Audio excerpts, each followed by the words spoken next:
சுவாமிநாதன், இப்போ கிரவுண்டில் இப்போ நீங்கள் அங்கே இப்போ நாகர்கோயில்னா அங்கே என்ன நடந்தது, ப்ராசஸ், யார் களத்தில் இருந்தாங்க அப்படின்னு, இப்போ இன்னும் நமக்கு டைம் இருந்தாலும் கூட இதை எப்படி புரிஞ்சுக்கிறீங்க? என்ன நடந்தது?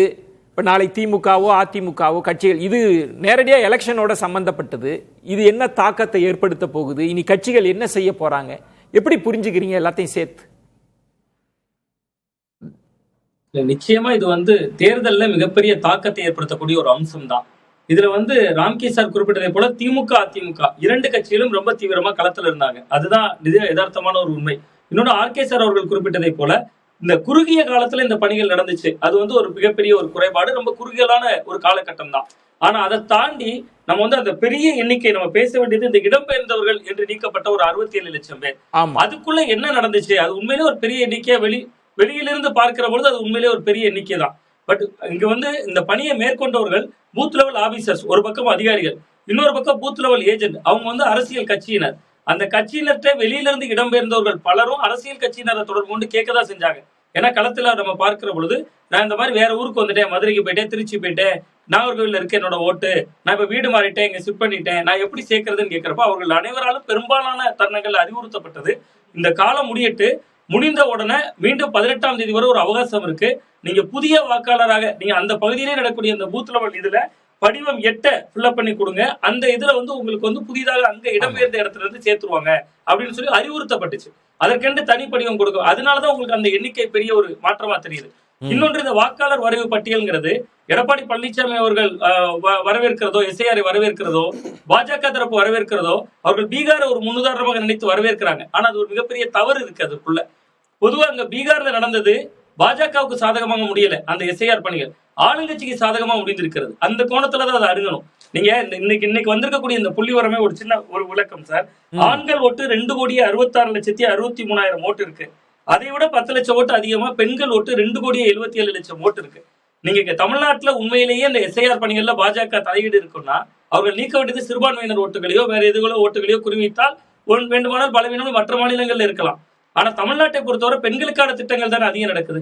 மகளிருக்கு கொடுக்கக்கூடிய 1000 ரூபாயா இருக்கலாம், விடியல் பயணமா இருக்கலாம். ஆனா 2,77,00,000 பெண்கள் வாக்காளர்களாக இருக்காங்க. அப்ப ஆண்களை விட 10 லட்சம் பெண்கள் கூடுதலாக வாக்காளர்களாக இருக்காங்க.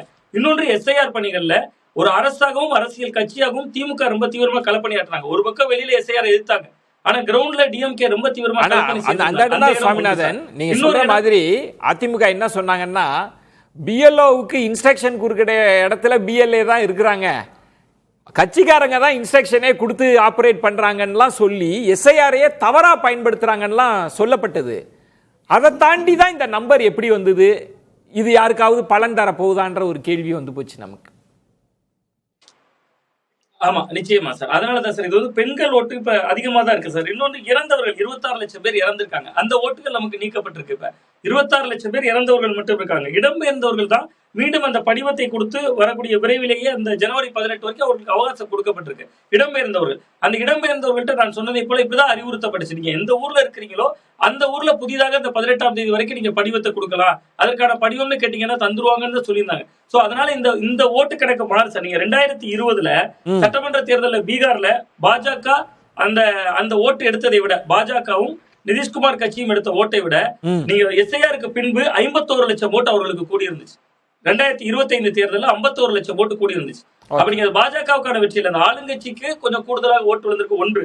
அதே நேரத்துல காங்கிரஸுக்கும் அந்த ஓட்டு சதவீதத்தை நம்ம பார்த்தோம்னா ஆர்ஜேடிக்கும் காங்கிரஸுக்கும் 22 லட்சம் ஓட்டு கூடி இருக்கு. அப்ப நம்ம பீகாரை பொற்றாமதுவாக பார்க்கிற பொழுது அங்க ஒரு மிகப்பெரிய முறைகேடு, 65 லட்சம் வாக்கு திருட்டு. பட் இது அதிமுகவும் பாஜகவும் என்ன நினைக்கிறாங்கன்னா, அங்க பீகார்ல நடந்தது போன்று ஒரு மாற்றம் நடந்துரும் நினைக்கிறாங்க. பீகார்ல நடந்தது ஆளுங்கட்சிக்கு சாதகமாக இருந்தது.